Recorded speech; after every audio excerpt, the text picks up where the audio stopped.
जंगल में खाने की कमी। किसी समय की बात है, एक विशाल जंगल था जो अपनी हरियाली और जीव जंतुओं की विविधता के लिए प्रसिद्ध था। वहाँ शेर, हिरण, बंदर, पक्षी और न जाने कितने जानवर खुशी खुशी रहते थे। जंगल में सब कुछ पर्याप्त था, पानी, भोजन और शांति। लेकिन समय के साथ जंगल में चीजें बदलने लगीं। जंगल के सभी जानवरों को यह महसूस हुआ कि पिछले कुछ वर्षों में पेड़ कटने लगे थे और नदी का पानी धीरे धीरे सूख रहा था। भोजन की कमी होने लगी और जानवरों में असंतोष फैलने लगा। शेर, जो जंगल का राजा था, ने सभी जानवरों की एक बैठक बुलाई। शेर ने कहा, जंगल में खाना कम हो गया है। अगर ऐसा ही चलता रहा तो हम सभी भूख से मर जाएंगे। हमें इस समस्या का हल निकालना होगा। हिरण ने धीरे से कहा, हमारे खाने के लिए घास कम हो गई है क्योंकि लोग पेड़ काट रहे हैं।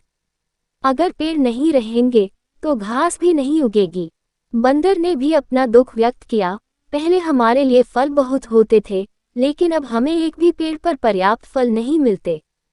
सभी जानवर अपनी अपनी समस्या बताने लगे।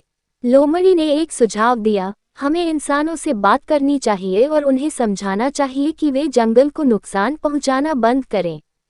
अगर जंगल नष्ट हो जाएगा तो न हम बचेंगे और न ही वे। शेर ने लोमड़ी की बात मान ली और ये तय हुआ कि कुछ जानवर इंसानों के पास जाकर अपनी बात रखेंगे। अगले दिन शेर, लोमड़ी और बंदर इंसानों के गांव पहुंचे। वहां उन्होंने देखा कि लोग बड़े बड़े पेड़ों को काटकर लकड़ी ले जा रहे थे। जानवरों को ये देखकर बहुत दुख हुआ। शेर ने एक बूढ़े आदमी से बात की और कहा, हे इंसान, ये जंगल हमारा घर है। अगर तुम इसे नष्ट करोगे तो हमें खाना नहीं मिलेगा और हम सभी मर जाएंगे। क्या तुम हमारे घर को बचाने में मदद करोगे? बूढ़ा आदमी थोड़ा सोचकर बोला, हमें लकड़ी की जरूरत होती है, लेकिन शायद हमने यह नहीं सोचा कि इससे तुम्हारा कितना नुकसान हो रहा है। मैं गांव वालों से बात करूंगा और कोशिश करूंगा कि जंगल को बचाने के उपाय किए जाएं। जानवरों ने यह भी तय किया कि वे अपने स्तर पर भी कुछ प्रयास करेंगे। शेर ने सभी जानवरों को काम पर लगाया।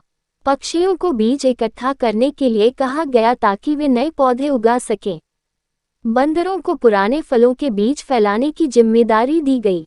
हिरण और अन्य शाकाहारी जानवरों ने ये तय किया कि वे सिर्फ उतनी ही घास खाएंगे जितनी उनकी जरूरत होगी, ताकि बाकी जानवरों के लिए भी घास बच सके। धीरे धीरे जंगल में बदलाव दिखने लगे। इंसानों ने पेड़ काटना कम कर दिया और जानवरों ने मिलकर जंगल को फिर से हरा भरा बनाने की कोशिश की।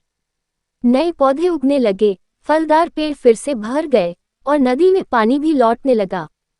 सभी जानवरों ने एक साथ मिलकर मेहनत की और यह समझ लिया कि अगर सभी मिलकर काम करेंगे तो कोई भी समस्या बहुत बड़ी नहीं होगी।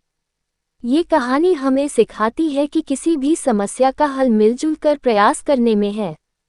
साथ ही हमें प्रकृति का सम्मान करना चाहिए और उसे बचाने की पूरी कोशिश करनी चाहिए, क्योंकि हमारी जिंदगी प्रकृति पर ही निर्भर है।